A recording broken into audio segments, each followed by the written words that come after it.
Jabatan Pengangkutan Jalan JPJ hari ini secara rasmi melantik Biduanita Negara Datuk Seri Siti Nurhaliza sebagai ikon keselamatan jalan raya JPJ selaras usaha memperkukuh advokasi keselamatan jalan raya dalam kalangan masyarakat.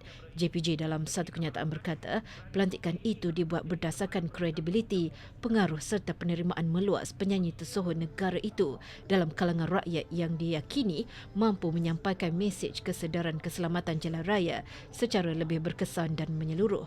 Inisiatif berkenaan menzahirkan pendekatan holistik JPJ yang tidak hanya tertumpu kepada penguatkuasaan semata-mata tetapi turut memberi penekanan kepada elemen advokasi dan pendidikan sebagai strategi dalam mengurangkan kadar kemalangan jalan raya. Menerusi majlis sambutan Hari Ulang Tahun JPJ ke-80 yang disempurnakan Perdana Menteri Datuk Seri Anwar Ibrahim.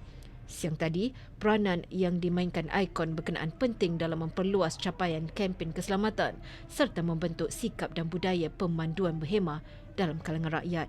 Terdahulu Perdana Menteri diiringi Ketua Pengarah JPJ, A.D. Fadli Ramli, menyerahkan plak sebagai simbolik pelantikan ikon keselamatan jalan raya JPJ kepada Siti Nurhaliza pada sambutan ulang tahun ke-80 JPJ yang diadakan serentak dengan Karnival Jom Heboh X Mega JPJ Madani 2026 di Stadium Negeri Pulau Pinang. Lebih bermakna Siti Nurhaliza dijadual berganding dan legenda rock Dato' Awi pada konsert Jom Heboh malam ini selain membariskan artis popular berbakat tanah air seperti Syiha Zikir, Crystal X dan Wani Khairi yang dijangka menarik ribuan pengunjung sebagai kemuncak acara malam ini.